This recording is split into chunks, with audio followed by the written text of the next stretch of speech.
Our stories, our freedom, Black voices, transforming shame and stigma. Three men who have lived through the early days of the HIV epidemic share their stories of redemption, survival, and hope. As Black Brothers Esteem and the San Francisco AIDS Foundation celebrate San Francisco Pride 2015. The process of writing and performing has been very healing for these men, said Sean Demmons, Black Brothers Esteem Community Engagement and Mobilization Manager. It has been inspiring to witness their transformation as they reflect on their own life experiences.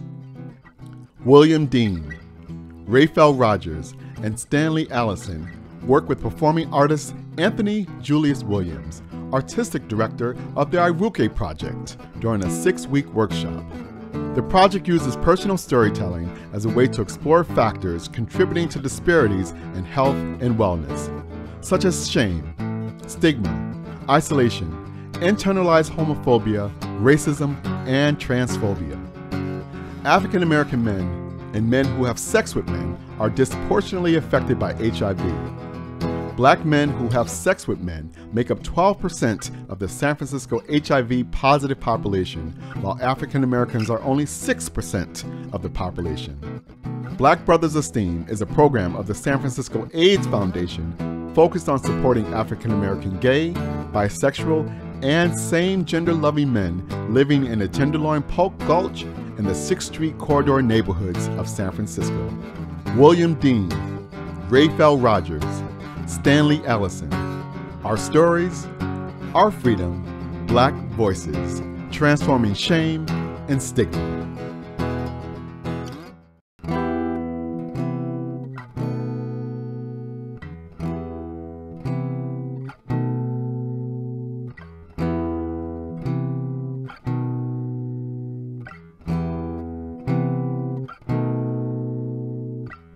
Stanley Allison confronts deep-seated issues as an HIV-negative elder gay Black male.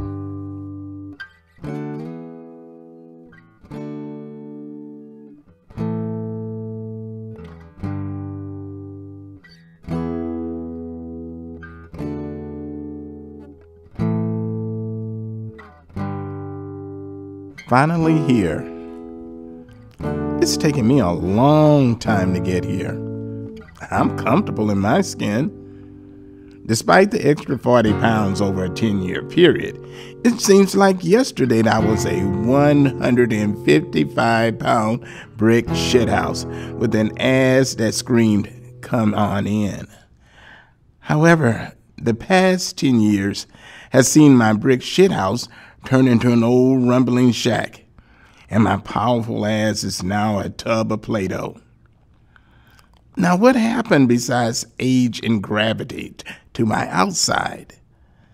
But when I look in the mirror, I see that something else has changed. My inner beauty has a glow, glowing so that it needs shades. I actually like the person staring back at me. Now, don't get it twisted. I've always loved me some Stanley Frederick Allison. But now I can add light to my chemical makeup. What brought me to this inner peace? My journey started during my middle passage, a 25-year journey.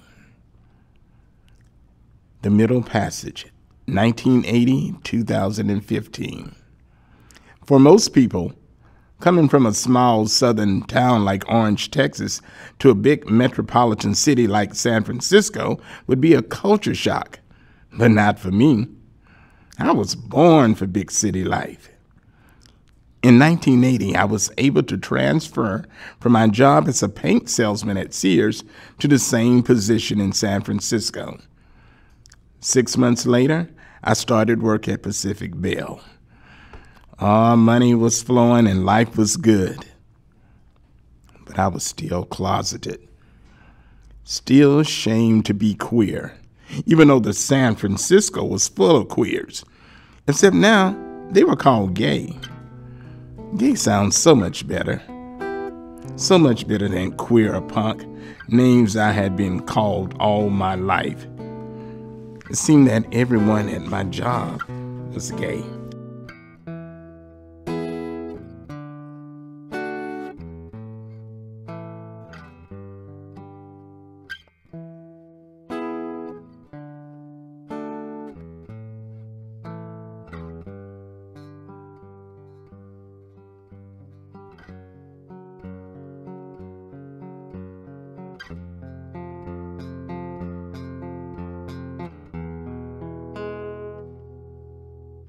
but I refused to come outside of the closet.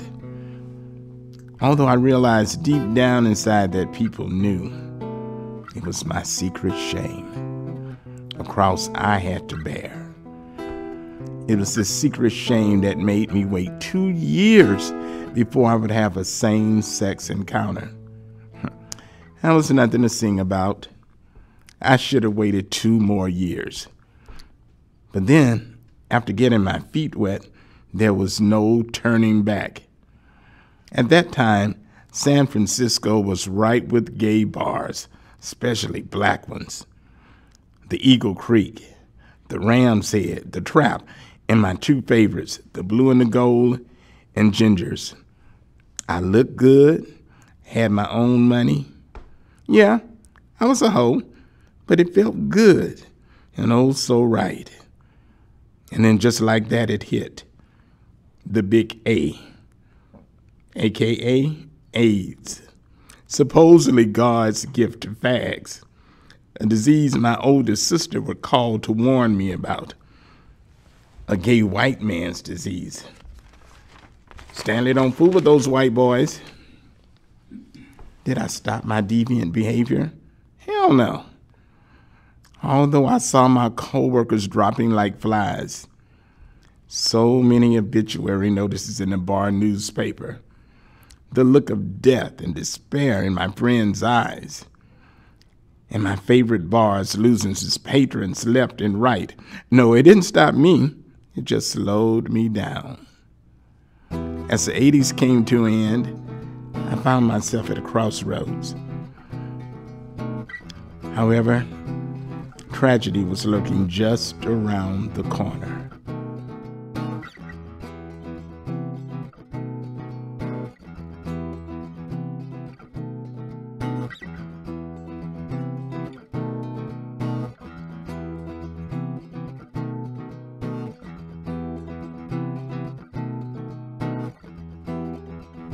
I was so caught up in the throes of passion that I was neglecting my loved ones. My dear friend Gary had come down with the virus. This once vibrant, full of life chocolate stud had become a shell of his former self. But he stayed strong. He stayed strong until the pain and shame of his struggle became unbearable. Now, although Gary had a large circle of friends, he chose me to carry out his last wish.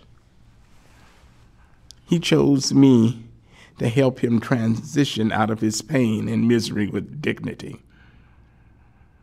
So one very cold Friday night in February of 1992, I purchased a 32-pack of Unisom sleeping pills from Merrill's drugstore. I entered his apartment. I filled his green and pink tumblers with ice and water, just the way he liked it. I kissed him goodbye, and then drowned my sorrows with a vodka Collins and plenty of smoke at the Eagle Creek. At 2:30 that Saturday afternoon, I got the call that my dear friend had made his transition. I did not attend his memorial.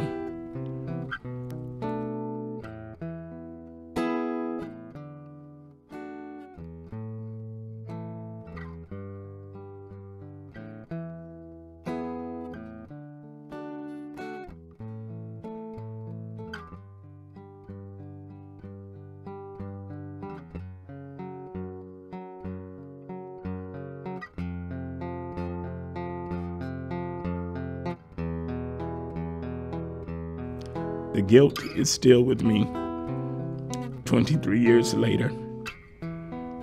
I had the audacity to play God. I had not only condemned my friend to hell, but myself as well. 2 years later, another friend was stricken as well. As I visited him in the hospital, I discussed everything except his diagnosis. I remember chatting on and on about my upcoming dental surgery to remove and replace my picket fence bottom teeth, As I went on with my vain and shallow talk, I remember my friend Cleveland smiling and saying to me, "Picket fence teeth." I wish that was all I had to worry about. At that moment, I prayed for an earthquake to swallow me up in a bottomless pit. My friend had fallen, and instead of lifting him up, I chose to make much ado about nothing. 2 months later, my picket fence teeth were history, and so was Cleveland.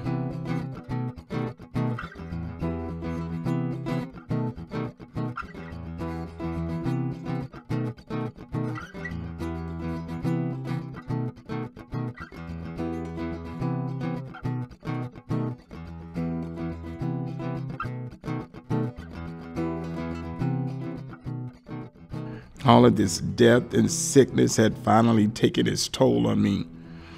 And since I was certain that I was going to burn in hell anyway, I might as well have fun. My weekend marijuana use became an everyday thing. And the men, so many men, so many nameless, faceless men, most without protection. I just wanted it to end. And it did when I became ill. I was losing weight, couldn't control my bladder. I was going bald. I had a checkup and my first AIDS test ever. As I prepared myself for the results, I did a lot of soul searching. I did not like the person I had become. Finally, I got my results.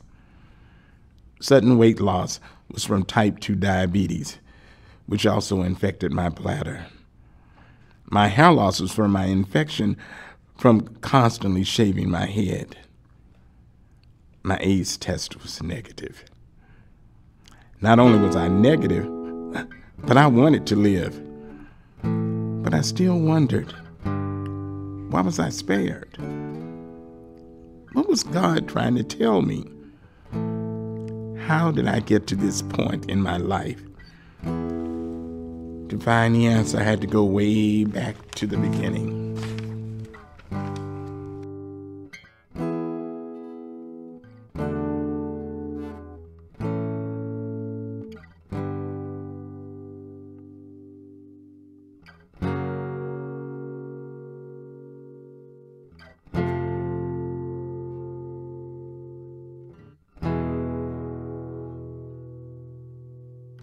I had great parents.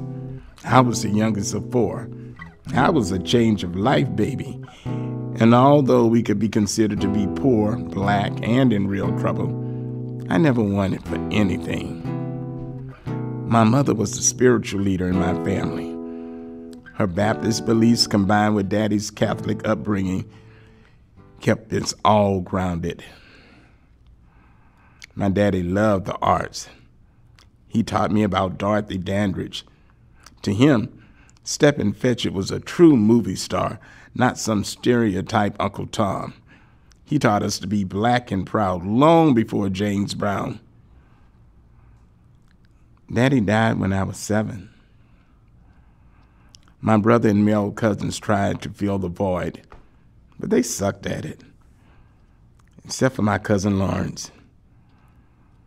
He bought me comics, always DC comics, just like Daddy. He watched TV with me and took me to the movies, even though he didn't know all the actors like Daddy did.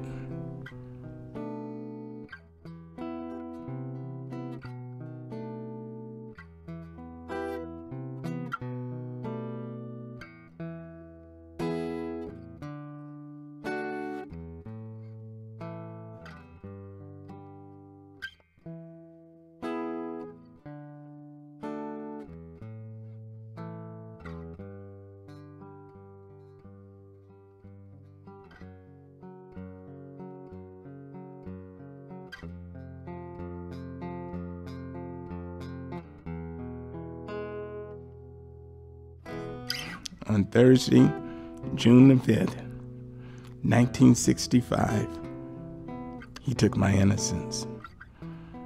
Between love of life and search for tomorrow, I was 9, he was 16. He called it a game, but it hurt like hell. When I told him to stop, that it hurt, he just told me to grip his meaty buttocks as he went on about his business. When I told my mother about the game, all hell broke loose. 3 months later, my cousin went to reform school and later to prison for something he did. For what? I don't know. I just wish I hadn't opened my mouth. It was during this period that I started being called a punk, a queer, and a sissy. I never had sex with any of my peers. The only thing I knew for sure is that I was attracted to men, older black men with meaty buttocks. I was 14 when I had my next sexual experience with a man old enough to be my father. A church-going man with 5 children. Once again, it hurt, but it felt different. Some may argue that I was molested, but this time, I willingly gave it up. This time, I would not open my mouth. Although I felt it was wrong, I continued to sneak around. How could something that felt so good could be so wrong in society's eyes? Now, I wasn't a whore, but I was definitely sexually active. Some of them made me feel so bad. I was just a hole to deposit their sticky seed. I wanted more than stolen kisses and hidden pleasures. I longed for a relationship, not just sex. But that was a pipe dream, a dream that would not become a reality until I left Texas. Until then, I lived my life living in shame.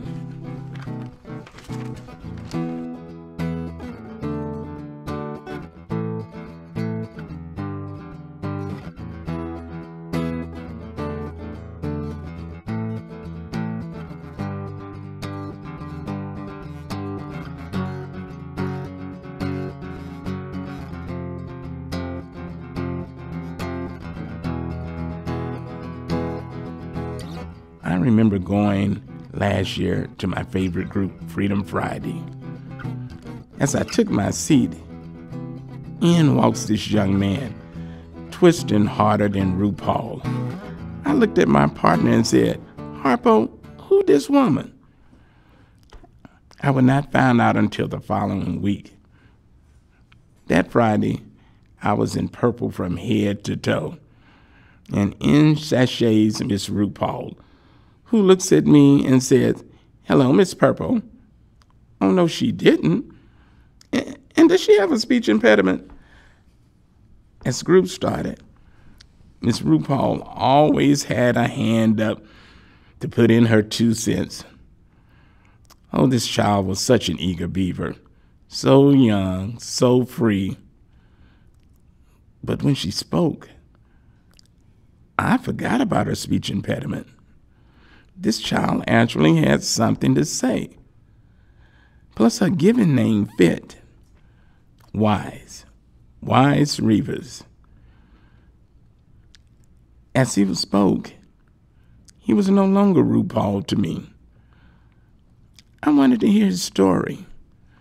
How did this 23-year-old child possess what took me 50 years to achieve? An old soul. I like that child. Unfortunately, I only got to hear part of Wise's story before fate intervened.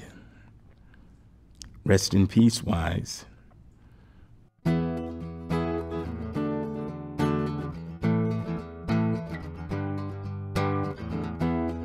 Now, yes, I've always loved me, but now I truly like me flaws and all. I have an awesome family, both biological and chosen. I have a good man in my life. I'm generous. I'm loyal. I'm kind. And as Suge Avery said in The Color Purple, it must piss his guard off to walk through a field of purple flowers and not notice them. I will be noticed. I will not be invisible. I now know why Gary chose me to grant his final wish. Yeah, I'm a bold bitch. Thank you, Gary, for then. And thank you, Wise, for now. Yes, I am Miss Purple. No more shame, no more stigma. Bye, Felicia.